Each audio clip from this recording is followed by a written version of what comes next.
G'day and welcome back to UC Mad Scientist. Quick one today, we're going to take a look at the new team certified Jabra Evolve2 65s. So this is a new series of the Evolve headsets from Jabra that are clearly well and truly redesigned from the ground up. I'm going to take a look into everything that makes them a bit different.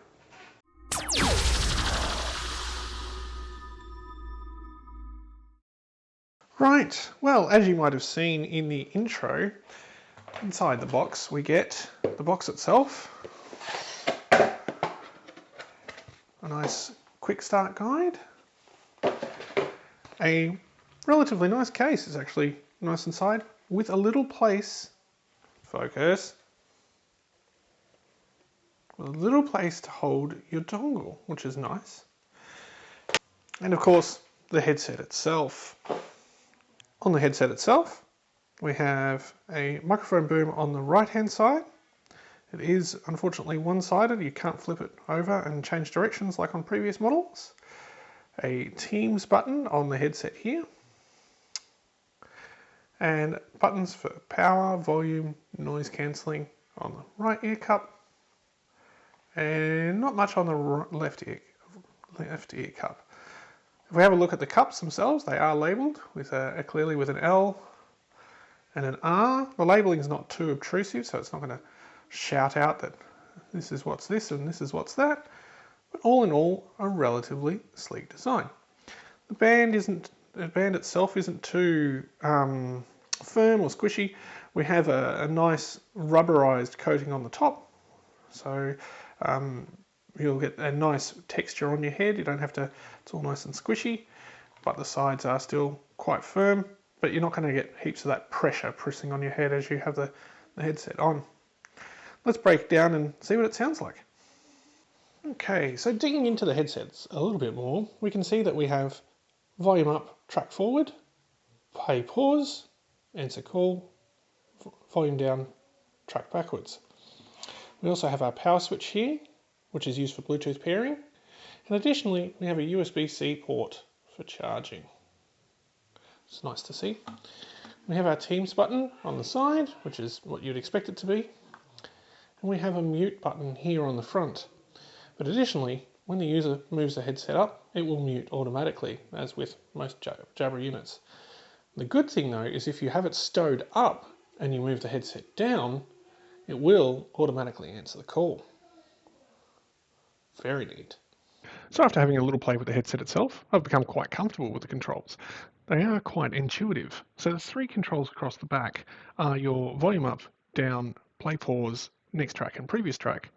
So for volume up and down, just quick taps does that. So that's the natural thing you want to be doing. And skipping tracks, you just press and hold for a few seconds and it will jump a track or go back a track. The pause is play pause is your middle button, and your mute is frontwards here.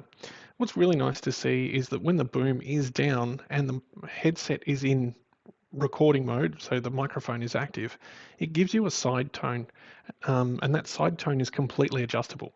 So for those that don't know, side tone is the ability for the headset to give you feedback on your own voice without delay, without latency, so it's not going to your computer and back, and it doesn't sound strange, it sounds quite natural. So it's good to see that this is included in the headset as well.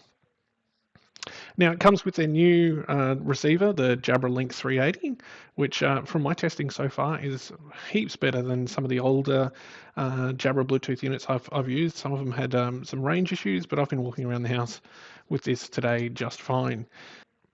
And in fact, I've been really surprised with the audio quality on this as well. It's great to see how well this sounds for a wireless device. Normally they're quite limited in their sound. So let's go from my usual sample phrase. Oak is strong, but also gives shade. Cats and dogs each hate the other. The pipe began to rust while new. Sounds pretty good, right? So it's nice to see that manufacturers, even in this time where they could sell anything to you because headsets are in short supply everywhere, they're still developing and still trying to make a reasonably a reasonably good product. They haven't cheapened out on the materials or even some of the design aspects. It's not pressing in against my head. The band is quite nice on top of my head. It's not pressing down too much. It's, a very, very good day-to-day headset. Music on it sounds fantastic. You get equalizer settings so you can adjust the bias between bass and treble. You also get a parametric EQ sort of in Jabra Direct. There's a bunch of options in there as well, including, and my favorite, is the ability to rename the headset. So you can actually change the Bluetooth ID of the headset. So I can call this James's, Evolve2 or James's 65s. So that way, when you're connecting Bluetooth or anything like that, people know they're connecting to their own headset or my headset. So yeah, that's the Jabra Evolve2 65. Definitely worth a look. I urge you to go and check it out. Links will be down below. As I said, opinions are always my own. Details are down below for that as well. Anyway, until next time, see ya.